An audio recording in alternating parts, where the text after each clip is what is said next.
ఈరోజు కార్తీక శనివారంతో పాటు నాగుల చవితి కూడా కలిసి వచ్చింది. ఈరోజు అయితే చాలా విశేషమైన రోజు అండి.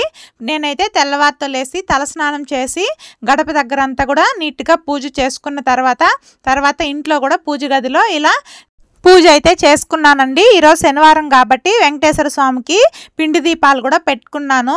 చూడండి, నాకు దీపాల వెలుగులో ఇలా దేవుడి పటాలు చూడడం అంటే చాలా ఇష్టం అండి. మీలో ఎంతమందికి ఇష్టమో కామెంట్ చేయండి. ఈరోజు ప్రసాదం కోసం నువ్వుల చిమ్మిలి, అలాగే పచ్చి చలిమిడి వడలు, అలాగే సద్ద వడలు కూడా పెట్టుకున్నానండి.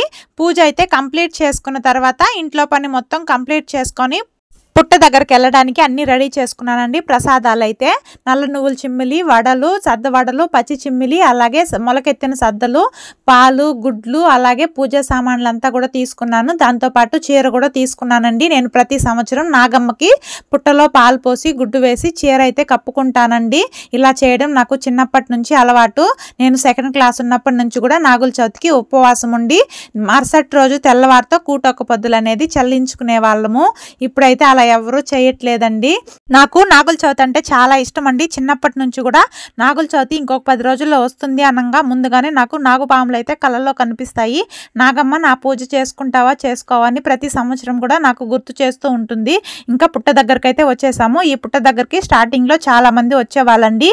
ఈ పుట్ట మనకి పొలాల్లో ఉంటుందండి, రావడానికి ఇబ్బంది అవుతుందని ఇప్పుడు వాళ్ళ వీళ్ళని బట్టి అక్కడికి ఇక్కడికి వెళ్తున్నారు. మేమైతే స్టార్టింగ్ నుంచి ఈ పుట్ట దగ్గరికే వస్తాం కాబట్టి ఇక్కడికే వస్తామండి. నేనైతే వచ్చిన తర్వాత ఇక్కడ నీట్గా నీళ్ళు అనేది చల్లుకొని వరిపిండితో ఇలా ముగ్గు అనేది వేసుకుంటున్నాను దీపం పెట్టుకోవడానికి.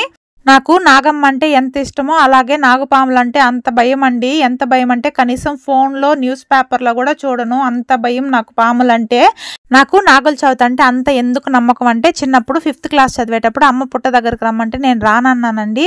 అప్పుడే నాకు చెవునొప్పి అయితే వచ్చింది. అప్పటి నుంచి ఎప్పుడు చెవునొప్పి వచ్చినా నాగమ్మని మొక్కుకోవడం అలవాటు అయిపోయింది. చూడండి, ఇప్పుడైతే నేను పుట్ట పైన ఇలా వరిపిండి, పసుపు, కుంకుమలు అంతా నీట్గా అలా పెట్టుకున్న తర్వాత చీర అయితే కప్పుకొని అమ్మవారి సారీ ప్యాకెట్ ఉంటుంది కదండి, నల్ల గాజులు, అలాగే కుంకుమ భరిణె, అద్దము, దువ్వెని అవంతా కూడా నీట్గా పుట్ట పైన అయితే వేసుకున్నాను.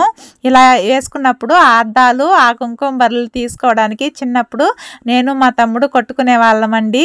అవి తీసుకొని చిన్నప్పుడు ఆడుకోవడానికి బుడిగిల్లాగా వాడుకునే వాళ్ళము.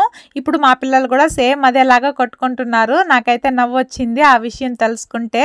ఫైనల్గా పూజ అనేది కంప్లీట్ చేసుకొని అమ్మని మంచిగా మొక్కుకొని ఇంటికైతే బయలుదేరామండి. మీరు పూజ ఎలా కంప్లీట్ చేసుకున్నారో నాకు కామెంట్ సెక్షన్లో కామెంట్ చేయండి. వీడియో నచ్చినట్లయితే లైక్ చేసి ఛానల్ని సబ్స్క్రైబ్ చేసుకోండి. Bye friends.